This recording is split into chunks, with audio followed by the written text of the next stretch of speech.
Hello everyone, hope you are doing well. तो आज हम लोग फिर पॉलिटी का लेक्चर लेकर के आए हैं और इसमें हम लोग देखेंगे। आज का मेरा टॉपिक रहेगा द प्रियम्बल, ठीक है, प्रस्तावना। आप जैसा कि देख पा रहे होंगे और आपको पता है कि ये हमारे हर एग्ज़ाम में बहुत ज़्यादा इम्पोर्टेंट रोल प्ले करता है, ठीक है, क्योंकि इससे कहीं न कहीं मतलब 2-3 क्वेश्चन तो बन ही जाते हैं, मिनिमम 2 तो बन ही जाता है, ठीक है। और इस कारण से हम लोग को इसको अच्छे से फ़ोकस करना है ताकि मतलब इससे क्वेश्चन छूटे ना। मैं एक इसका ख़ास बात ये है कि ये है छोटा, ठीक है? थोड़ा स्मॉल चैप्टर है और ये ज़्यादा इम्पोर्टेंट है। इस कारण से ये हम लोग के लिए भी ज़्यादा अच्छे से पढ़ना थोड़ा-सा ज़रूरी बन जाता है। तो सबसे पहले हम लोग देखेंगे कि इसमें क्या-क्या ख़ास बात है प्रियम्बल का। प्रियम्बल जैसे कि आपको पता है हर चीज़ का कुछ न कुछ एक प्रियम्बल होता है। प्रियम्बल एक बोल सकते हैं कि प्रीफ़ेस होता है। मतलब अगर किसी भी चीज़ को छोटा करके उसको रूप दिया जाता है, तो उसको हम लोग प्रियम्बल बोल सकते हैं। तो उसी तरह से हम लोग का संविधान जो है, कॉन्स्टिट्यूशन जो है, उसका एक प्रियम्बल तैयार किया गया और ये प्रियम्बल सबसे पहले जवाहरलाल नेहरू के द्वारा ये इसको पारित किया गया था और इसको हम लोग क्या बोलते हैं, तो ऑब्जेक्टिव रिज़ॉल्यूशन बोलते हैं, ठीक है? Objective resolution. तो ये क्या था, इसमें कुछ ख़ास बात हम लोग को जानने का ये है कि सबसे पहले प्रियम्बल जो है, ये अमेरिकन कॉन्स्टिट्यूशन में लाया गया था, ठीक है? अमेरिकन कॉन्स्टिट्यूशन में ये पहले ऐड किया गया था। उसके बाद धीरे-धीरे क्या हुआ कि हर कंट्री अलग-अलग कंट्री अपने कॉन्स्टिट्यूशन में इसको एडॉप्ट करने लगे। तो इसी तरह से क्या था कि हम लोग का संविधान में ये प्रस्तावना ऐड करना था, तो उससे पहले ऑब्जेक्टिव रिज़ॉल्यूशन पास होता है और ये पास होता है, ये सबसे पहले रिज़ॉल्यूशन लाया जाता है पंडित नेहरू के द्वारा, पंडित जवाहरलाल नेहरू के द्वारा और ये लाया जाता है 13 दिसंबर, ये आपको फैक्ट याद रखना है, 13 दिसंबर 1946 को। मतलब ये संविधान सभा में 13 दिसंबर 1946 को 1946 को लाया जाता है जवाहरलाल नेहरू के द्वारा। लेकिन अगर इसका हम लोग एडॉप्शन का बात करें कि कब इसको ऐड कर दिया गया संविधान में, तो इसको ऐड किया गया था 26 नवंबर, ठीक है? 26 नवंबर 1949 को ऐड कर दिया गया। ये आपको पूछा गया है अलग-अलग एग्ज़ाम में। कहीं न कहीं देखिए, देखने में तो ऐसा लगता है कि बहुत आसान है, लेकिन ये पूछा जाता है, ठीक है? तो इसके इसके बारे में हम लोग थोड़ा-सा पढ़ लेते हैं, इसका कुछ फैक्ट जो यहाँ पे आप देख पा रहे होंगे, ऐसा। तो इसके बारे में एक नज़र हम लोग डाल लेते हैं, क्योंकि क्या है कि कभी-कभी एग्ज़ाम में इस पॉइंट से भी पूछ लिया जाता है, ठीक है? ये सारी चीज़। तो आप यहाँ पे हिंदी में देख सकते हैं, क्या-क्या लिखा गया है कि हम भारत के लोग भारत को एक संपूर्ण प्रभुत्व संपन्न समाजवादी पंथ निरपेक्ष लोकतांत्रिक गणराज्य बनाने के लिए उसके समस्त नागरिकों को, देखिए इसमें ख़ास बात ये है कि यहाँ पे आपको लास्ट में देखने को मिलेगा कि ये जो प्रियम्बल है, ये कहीं इसको कोई फ़ोर्स नहीं किया है कि तुम इसको अपने एडॉप्ट करो, क्या करो। इसमें जो भारत के नागरिक हैं, भारत के सिटीज़न हैं, वो खुद ही इसको अडॉप्ट किए हैं। उनका एक क्लेम रहता है कि मैंने ये खुद अपने प्रियम्बल को अडॉप्ट कर रहा हूँ खुद से। तो ये चीज़ नहीं है कि किसी को फ़ोर्स के द्वारा इसको अडॉप्ट करवाया जा रहा है, ठीक है? तो यहाँ पे देख सकते हैं। बाकी आप इसको कुछ पॉइंट देख सकते हैं। तो जैसे we the people of India having solemnly resolved to constitute India into sovereign, socialist, secular, democratic republic and to secure all its citizen. देखिए ये आपको अच्छे से याद रख लेना है। कहीं-कहीं पूछ दिया जाता है अच्छे से। देखिए जैसा कि एक पॉइंट है जस्टिस, लिबर्टी, इक्वालिटी, फ्रेटर्निटी, ठीक है? और जस्टिस में आपको पूछेगा कि कौन-कौन सा जस्टिस हम लोग का प्रियम्बल में दिया गया है, तो आप सोशल जस्टिस बोलिएगा, economic justice and political justice, ये 3 प्रकार के जस्टिस है। कभी-कभी आपको एलिमिनेशन के लिए दे दिया जाता है कोई और जस्टिस ऐड करके, तो ऐसा है क्या? तो ये चीज़ नहीं, केवल 3 ही हम लोग का प्रियम्बल में दिया गया है। लिबर्टी का अगर हम लोग बात करें, तो लिबर्टी क्या दिया गया है? लिबर्टी ऑफ थॉट, विचार का, एक्सप्रेशन का, विश्वास का, फेथ का, ठीक है? वर्शिप का, ये सारी चीज़ का लिबर्टी हम लोग को मिला हुआ है। इक्वालिटी का बात करें तो equality equality of status and opportunity to promote among them all, ठीक है? हर किसी को इक्वल इक्वालिटी मिलना चाहिए। हर किसी को अपना स्टेटस के अकॉर्डिंग उसको प्रमोट करने के लिए ये चीज़ यहाँ पे मेंशन किया गया है। फ्रेटर्निटी का बात करें तो फ्रेटर्निटी का मतलब ही होता है भाईचारा। तो हम लोगों को भाईचारा बना करके अपने देश में रखना है, ठीक है? इसको यूनाइट करके रखना है ताकि ये ब्रेक ना हो या फिर किसी भी तरह से किसी भी कम्युनल या फिर किसी भी तरह से इसको हार्म ना पहुँचाया जाए। तो ये चीज़ हम लोग को इसमें बताया गया है। तो फिर आगे आपको बोलता है कि हमारा कॉन्स्टिट्यूशन असेंबली में ये 26 नवंबर, ठीक है? आप यहाँ पे देख पा रहे होंगे 26 नवंबर 1949 को एडॉप्ट कर लिया जाता है, ठीक है? और ये खुद हम लोग अपने कॉन्स्टिट्यूशन को देते हैं, मतलब हम लोग खुद सिटीज़न जो हैं, ये अपने कॉन्स्टिट्यूशन को देते हैं, ये प्रियम्बल को। तो ऐसा फैक्ट आपको देखने को मिलेगा, तो आप इस पे अच्छे से फ़ोकस कर सकते हैं। देखिए, इसमें कुछ ख़ास बात जानने को ये है, इसमें कुछ केसेस हैं कि ऐसा इसको क्लेम किया जाता है कि जो प्रियम्बल है, नेक्स्ट हम लोग इसमें देखते हैं कि प्रियम्बल क्या है। प्रियम्बल हम लोग का जो प्रियम्बल है, प्रस्तावना, ये संविधान का पार्ट है कि नहीं है, ठीक है? ऐसा पूछा जाता है।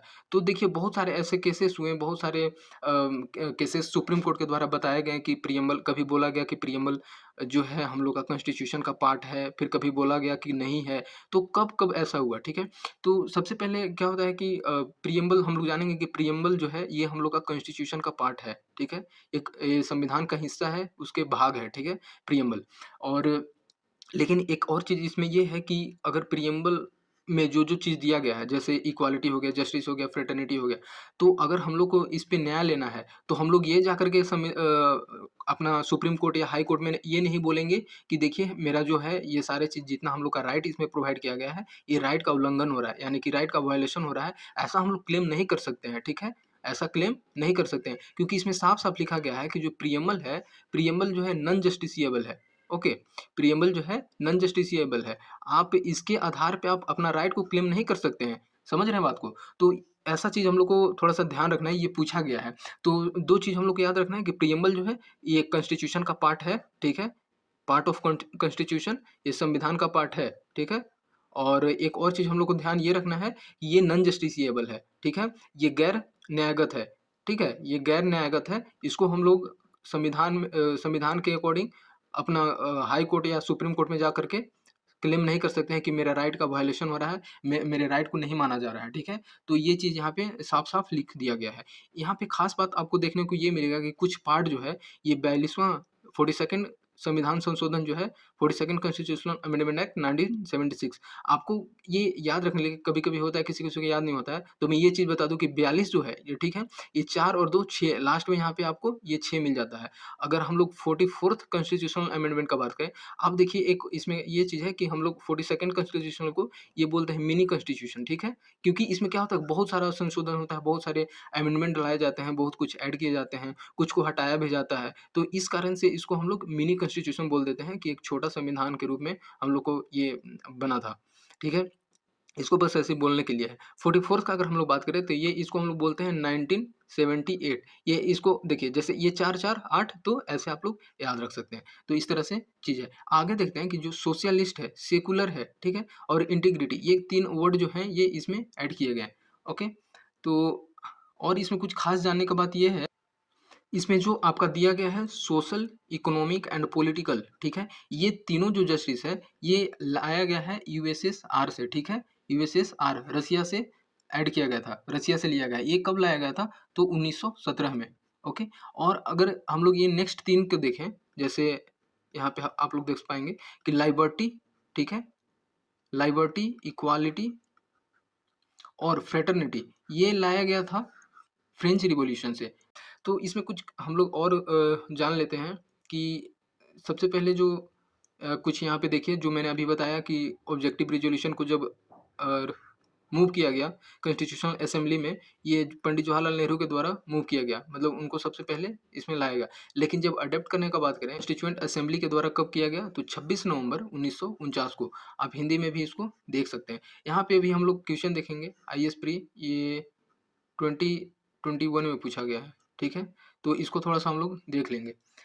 इससे पहले कुछ हम लोग का एक टर्म है, ये sovereign, socialist, secular, democratic, Republic, justice, liberty, equality and fraternity, ठीक है? तो इसके बारे में हम लोग थोड़ा-थोड़ा चीज़ देख लेते हैं। देखिए मैं बार-बार हिंदी इसलिए बोलता हूँ क्योंकि ज़्यादा कुछ इसमें हिंदी का वो चीज़ नहीं होना चाहिए। मुझे लगता है कि आपको ये थोड़ा-सा समझना चाहिए। जैसे सोवरेन में मतलब सार्वभौम भौम होता है, ठीक है? सार्वभौम, तो आप इतना समझ सकते हैं मैं अगर बोलता हूँ तो। सामाजिक हो जाता है, ये पंथ निरपेक्ष हो जाता है, ठीक है? और संवैधानिक हो जाता है। तो उसी तरह से है, जस्टिस हो गया, इक्वालिटी हो गया, ठीक है? लिबर्टी हो गया, आज़ादी हो गया। एक और चीज़ आपको एक अभी इंटरेस्टिंग फैक्ट बताएँगे कि लिबर्टी मतलब ही आज़ादी होता है, फ्रीडम मतलब ही आज़ादी होता है। तो दोनों में कोर अंतर क्या है कि उसमें अंतर होता क्या है? हम लोग क्यों नहीं लिबर्टी को फ्रीडम यहाँ पे बोल दिए?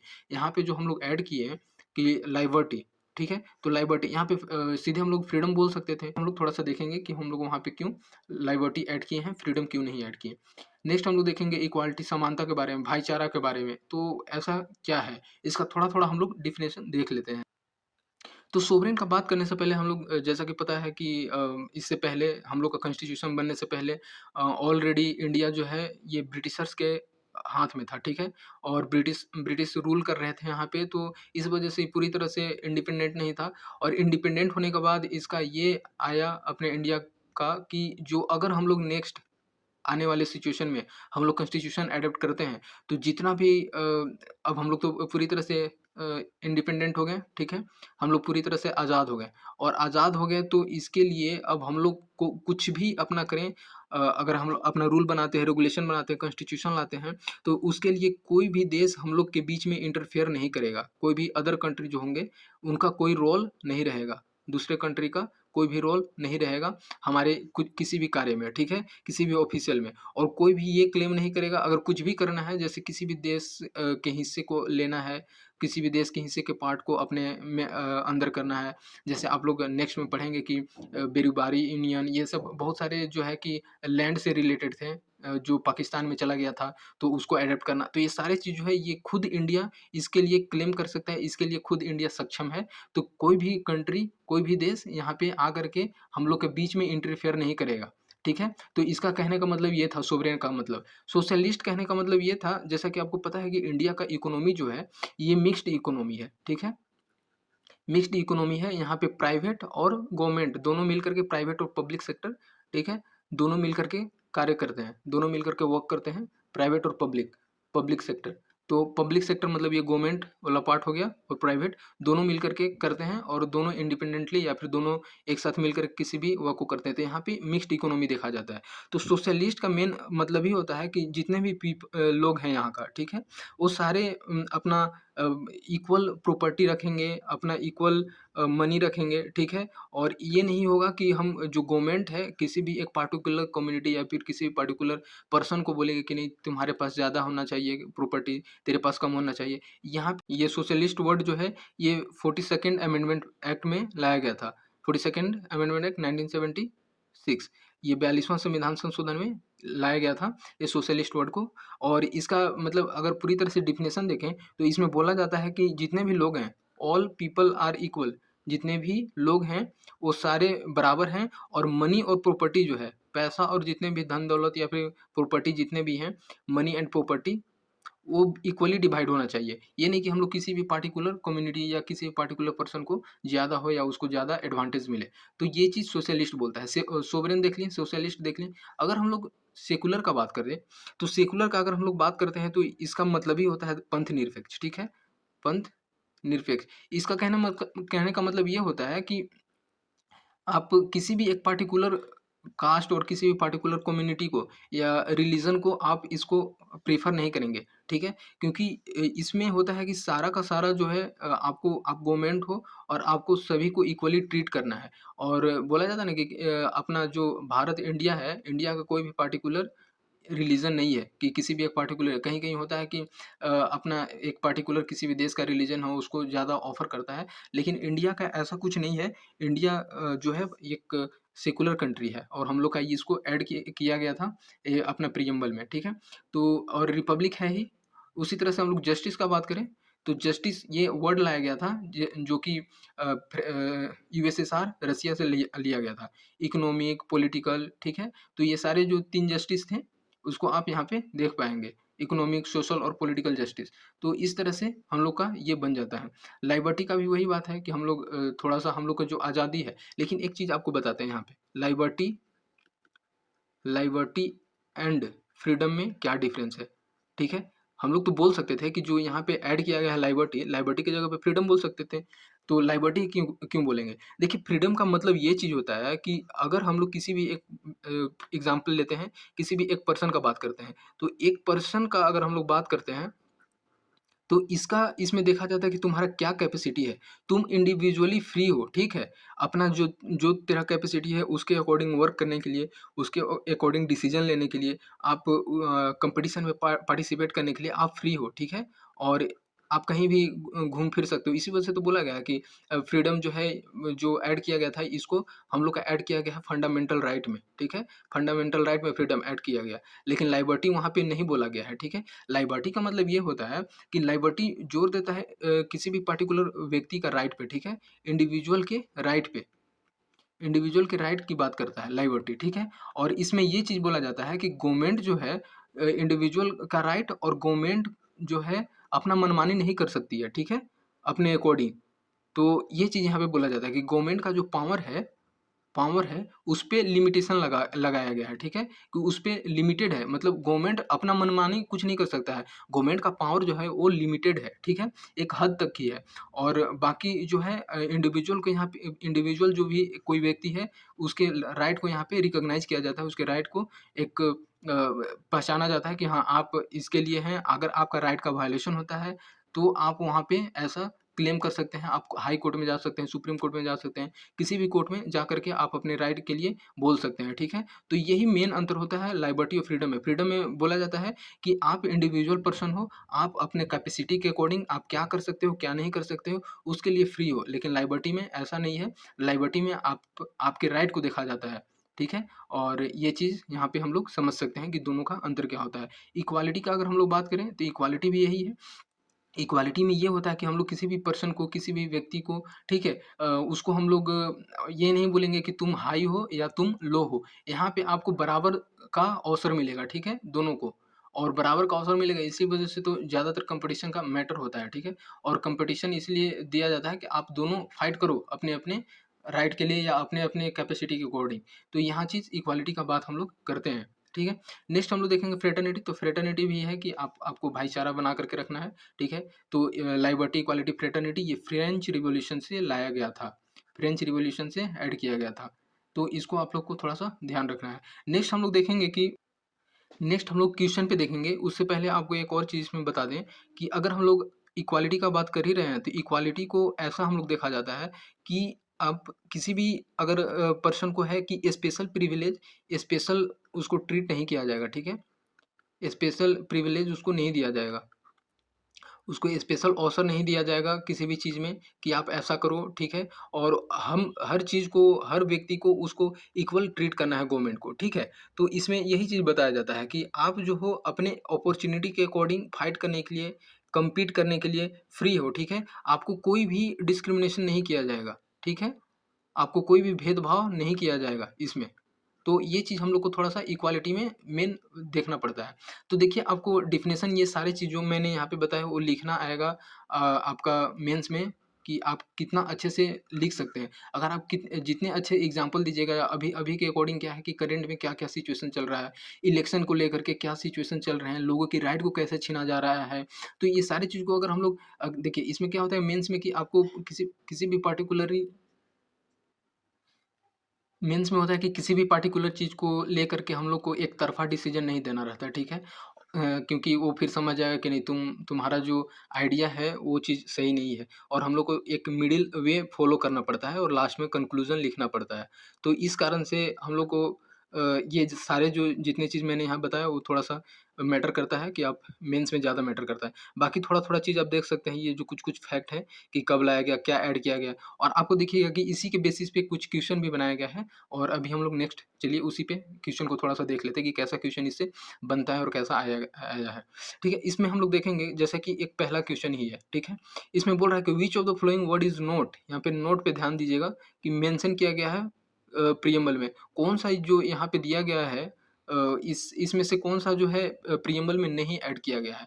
तो हम लोग जैसा कि देखें, सोवरेन ये भी लाया गया है, डेमोक्रेटिक ये भी है, और सेकुलर ये भी है। तो जो फेडरल वर्ड है ये आपका जो है ये नहीं दिया गया है प्रीएम्बल में। तो ये पूछा गया है, देखिए लेटेस्ट एकदम क्वेश्चन है, यूपीपीएससी 2021 में 2021 में पूछा गया। तो जो इसका करेक्ट आंसर हो जाएगा डी हो जाएगा कि फेडरल वर्ड जो है ये प्रीएम्बल में नहीं दिया गया है। आप इसमें देखिएगा कहीं भी दिया गया है क्या फेडरल वर्ड? आप पूरे इसको देख लीजिए अच्छे से, फेडरल वर्ड नहीं दिया गया है।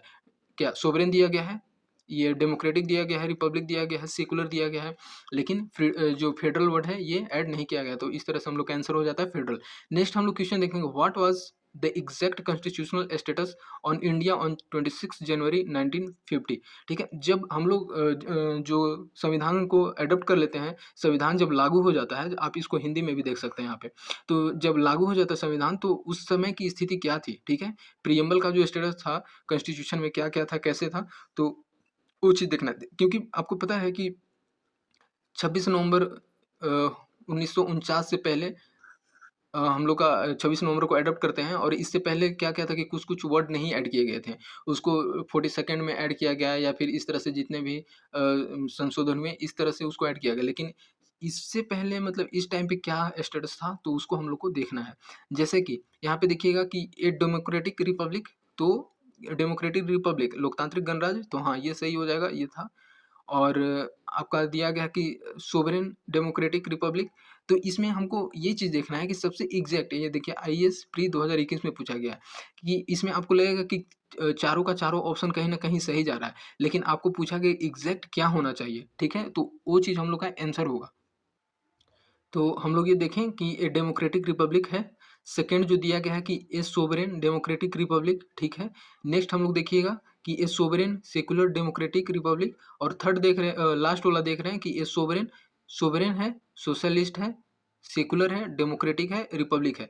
एकदम ये सही जाता है। देखिए इसमें केवल 2 ही दिया है, डेमोक्रेटिक रिपब्लिक, इसमें 3 दिया है, और इसमें सोवरेन, सेकुलर, डेमोक्रेटिक, रिपब्लिक। लेकिन अगर हम लोग इसका बात करें तो sovereign, socialist, secular, democratic, Republic, आपको दिखाते हैं प्रूफ से। यहाँ पे देखिए आप, इसमें आप इसको थोड़ा-सा यहाँ पे देखिए, आपका दिया गया है सोवरेन, ठीक है, सोशलिस्ट, सेकुलर, डेमोक्रेटिक, रिपब्लिक। तो इस तरह से हम लोग का ये आंसर, थोड़ा-सा बताइए हम लोग को, अगर थोड़ा-सा अगर जल्दीबाजी करेंगे तो हम लोग का आंसर यहाँ पे गलत होने का चांसेस है।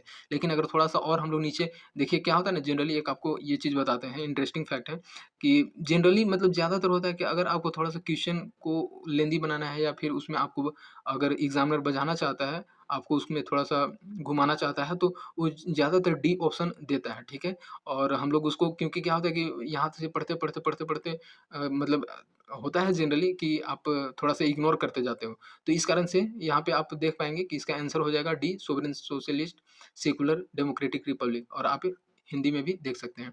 उसी तरह से हम लोग 1-2 और क्वेश्चन देख लेते हैं, उसके बाद इसको हम लोग स्टॉप करेंगे। दिया गया है कि जो टर्म सोशलिस्ट है, ठीक है? सोशलिस्ट है, उसको ऐड किया गया था, कब ऐड किया गया था, ठीक है?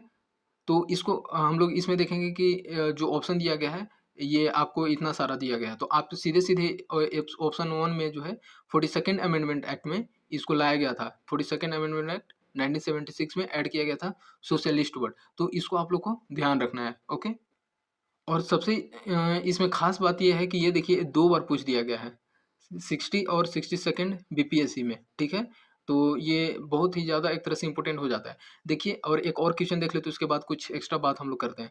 इसमें दिया गया है कि which one of the following reflect the most appropriate relations between the law and liberty. आप यहाँ पे हिंदी में भी पढ़ सकते हैं। इसमें बोला गया है कि कौन-सा जो नीचे दिया गया दर्शाता है कि कानून और स्वतंत्रता के बीच संबंध है, ठीक है? कानून और स्वतंत्रता के बीच में क्या संबंध है, उसको बताया गया है कि लिबर्टी और लॉ के बीच में सबसे परफेक्ट कौन-सा बनता है। तो इसमें दिया गया है कि if there are law there is less liberty. यहाँ पे दिया गया है कि यदि अधिक कानून है तो स्वतंत्रता कम है, ठीक है? तो चलिए आगे हम लोग पढ़ लेते हैं, उसके बाद डिसीजन लेते हैं। फिर इसमें बोला गया है कि if there are no law there is no liberty. यहाँ पे बोल रहा है कि अगर कोई भी कानून नहीं है तो हम लोग को कोई भी स्वतंत्रता नहीं मिलेगा। नेक्स्ट है कि इफ देयर इज लिबर्टी, यदि आज़ादी है तो law have to be made by the people. तो जो लॉ है, यदि हम लोग को आज़ादी लेना है तो लॉ जो है वो लोगों के द्वारा बनाया जाना चाहिए, या लोगों के द्वारा बनेगा। नेक्स्ट बोलता है कि if laws are change too often liberty is danger. यदि हम लोग लॉ को बार-बार बदलते हैं तो लिबर्टी जो है, आज़ादी खतरे में पड़ जाती है। तो इसका हम लोग को आंसर देखना है। तो इससे पहले हम लोग आपको मैं आपको बता रहा हूँ कि सबसे लॉ एंड लिबर्टी में अंतर क्या है। तो जो यहाँ पे लॉ एंड लिबर्टी में बात कर रहा है कि लॉ एंड लिबर्टी में क्या होना चाहिए, तो आपको पता है कि 1 मिनट फ़ैन को ठीक कर ले। तो ऑप्शन 1 बोल रहा है कि अगर हम लोग के पास ज़्यादा कानून है, तो स्वतंत्रता कम मिलेगा। देखिए, ये देखने से तो लगता है कि सही होना चाहिए, लेकिन ये एग्ज़ैक्ट नहीं बन पाता है। क्योंकि बताइए, जो लॉ एंड लिबर्टी जो है, लॉ एंड लिबर्टी, ये एक-दूसरे के पूरक हैं, ठीक है? एक-दूसरे के कॉम्प्लीमेंट्री हैं। एक दूसरे के पूरक हैं, कॉम्प्लीमेंट्री हैं। मतलब अगर लिबर्टी हम लोग को चाहिए तो लॉ होना ज़रूरी है। बताइए अगर हम लोग का लिबर्टी नहीं मिलेगा तो किसी भी चीज़ को अगर मान लीजिए हम लोग को पूरी तरह से लिबर्टी मिल जाता है, तो होता है कि आपके राइट को एक दूसरे के राइट को हम लोग तो पहचानते हैं, बोला जाता है ना कि फंडामेंटल राइट और फंडामेंटल ड्यूटीज़ इसीलिए आया गया है। क्योंकि अगर हम लोग को राइट प्रोवाइड प्रोवाइड किया गया है फंडामेंटल राइट, तो हम लोग का एक ड्यूटी भी बनता है कि हम लोग दूसरे के राइट को सँभाले रखें। ये नहीं कि अगर हम लोग को राइट मिल गया तो आप बोला जाता है कि आप स्मोकिंग कर रहे हो किसी भी प्लेस पे, ठीक है? किसी भी पब्लिक प्लेस पे आप स्मोकिंग कर रहे हो, ठीक है, आप कर सकते हो, ऐसा भी ये आपको कॉन्स्टिट्यूशन में मेंशन नहीं किया गया है। लेकिन ये थोड़ी-सी आपकी ड्यूटी भी बनती है कि जो कोई नहीं करता है, जो स्मोकिंग नहीं करता है, उसको तो इरिटेट ना करें, ठीक है? ये आपका ड्यूटी बन जाता है यहाँ पे। तो ये चीज़ को हम लोग को ये दोनों एक-दूसरे से रिलेटेड है। इसी तरह से लॉ एंड लिबर्टी जो है, एक-दूसरे से रिलेटेड है। जैसा कि ऑप्शन बी देखें हम लोग, तो if there are no law, there is no liberty. देखने से तो लगता है कि नहीं ये कैसा स्टेटमेंट है, लेकिन यही एग्ज़ैक्ट आंसर होगा। देखिए अगर हमारे पास लॉ ही नहीं रहेगा, तो फिर आज़ादी का क्या मतलब है, ठीक है? आप तो वैसे भी जैसे एग्ज़ाम्पल लेते हैं हम लोग आदि मानव का ले लेते हैं, कि पहले क्या था कि हम लोग जब एंशिएंट टाइम में कुछ नहीं था, तो आप फ्री थे कुछ किसी भी चीज़ को करने के लिए, ना कानून था ना आप कुछ करते थे, ठीक है? तो आप जो भी करना है आप करो, तो अगर आप कुछ गलत भी करोगे अपने अकॉर्डिंग, तो आपके लिए कोई भी लॉ नहीं है कि आपको फ़ोर्स करेगा कि नहीं तुम ये गलत कर रहे हो, तुम सही कर रहे हो। तो इस तरह से हो जाता है कि कोई मैटर नहीं करता है और यही एग्ज़ैक्ट आंसर होता है कि अगर कोई लॉ नहीं रहेगा तो हम लोग का कोई लायबिलिटी नहीं रहेगा, ठीक है? और नेक्स्ट हम लोग देख लेते हैं कि ये किस तरह से गलत हो जाता है कि ये if there is liability, law have to be made by people, ये तो पूरी तरह से गलत हो जाता है कि आप किसी भी आप लोग कैसे बनाओगे, ठीक है? लोग का हर एक पर्सन का अलग-अलग अपना व्यू पॉइंट होता है, हर कम्युनिटी में अलग-अलग लोग रहते हैं। तो ये खुद में लेंदी हो जाता है। तो आप लॉ नहीं बना सकते। लॉ बनाने के लिए आप यहाँ अगर हम लोग इंडिया में डेमोक्रेसी का बात करें तो डेमोक्रेटिक कंट्री है, तो यहाँ पे हम लोग रिप्रेजेंटेटिव को भेजते हैं, ठीक है? पार्लियामेंट में, वही जाकर के वहाँ पे लॉ बनाते हैं, ठीक है? और उसको फिर इम्प्लीमेंट किया जाता है आगे। नेक्स्ट हम लोग देखते हैं if law are change too often, यदि लॉ को अगर हम लोग बहुत तेज़ी से बार-बार चेंज करते हैं, तो लायबिलिटी खत्म हो जाता है। नहीं भाई, ऐसा कोई एग्ज़ैक्ट नहीं बोल सकते हैं, क्योंकि बताइए अगर हम लोग लॉ को चेंज करते हैं, ठीक है? तो लॉ भी एक ऐसे ही नहीं हम लोग चेंज कर देंगे। हो सकता है कि अपना लॉ है लिबर्टी को लाने के लिए ही चेंज कर रहे हों, ठीक है? तो ये जनरली ये एग्ज़ैक्ट आंसर नहीं हो जाता और हम लोग का जो आंसर हो जाएगा, ये हम लोग को देखने को मिलेगा ये बी, ठीक है? तो इस तरह से हम लोग इतना क्वेश्चन देखिए एक और हम लोग का बच जाता है। ये आप यहाँ पे देखिए, ये भी पूछा गया है आईएएस प्री 2021 में जैसा पूछा गया, तो इसमें बोला गया है कि the mind of the maker of the constitution, जो संविधान निर्माता थे, उनके माइंड को क्या दर्शाता है? कौन-सा जो फैक्ट है उन इसमें जो दिया गया फैक्ट है, वो कौन-सा फैक्ट है जो निर्माता जो है कॉन्स्टिट्यूशन बनाने वाले का उनके माइंड को दर्शाता है। तो यहाँ पे देखिए दिया गया है, प्रीएम्बल दिया गया है, फंडामेंटल राइट दिया गया है, डीपीएसपी एंड फंडामेंटल ड्यूटीज़। तो एग्ज़ैक्ट जो होगा ये प्रीएम्बल दर्शाता है, ठीक है?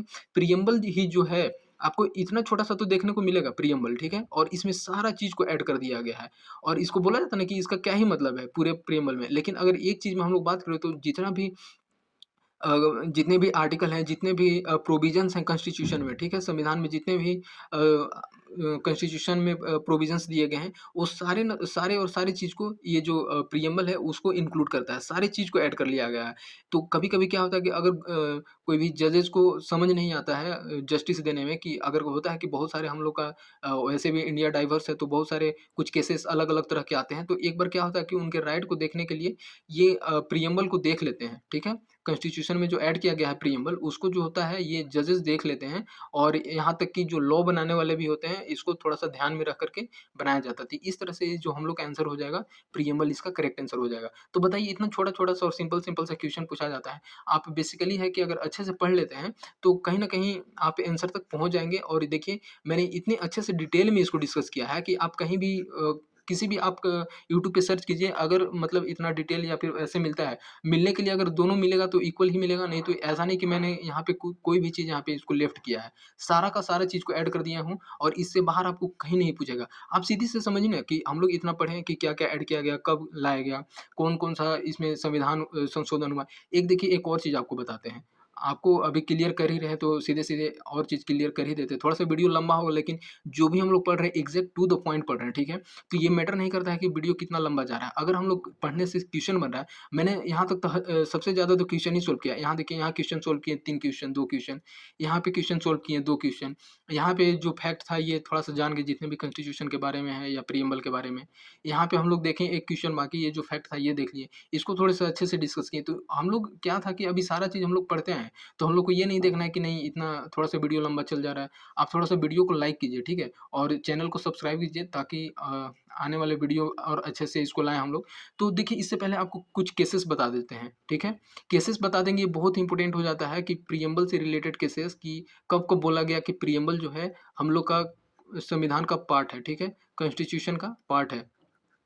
तो ये थोड़ा-सा हम लोग को ध्यान रखना है। सबसे पहले क्या था, एक बेरुबारी यूनियन केस आया था, ठीक है?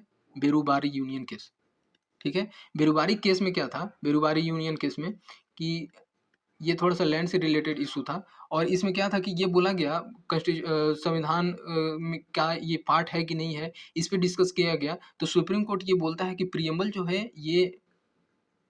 है कॉन्स्टिट्यूशन का पार्ट नहीं है, ठीक है? ये पार्ट नहीं है।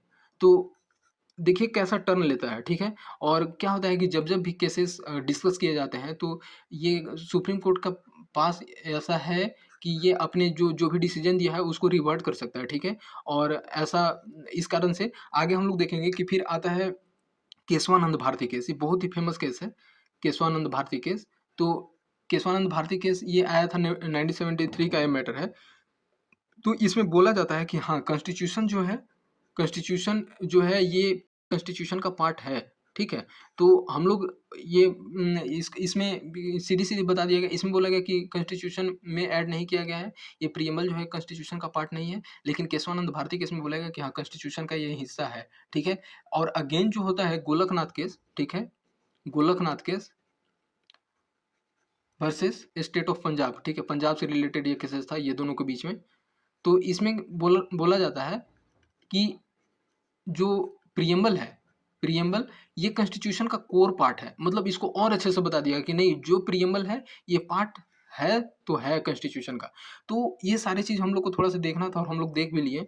और इससे पहले एक और चीज़ आपको थोड़ा-सा बता दें, कुछ फैक्ट है, तो आप इस केसेस को याद कर सकते हैं, ठीक है? और ये इससे ज़्यादा हम लोग को और कुछ इसमें जानना नहीं ज़रूरी है और कुछ-कुछ 1-2 फैक्ट है उसको और थोड़ा-सा हम लोग इसमें देख लेते हैं। तो 1-2 मिनट आपको और टाइम लेंगे। तो इसमें बोला गया कि जैसा आपको बताया कि प्रिएम्बल जो है नॉन जस्टिसिएबल है।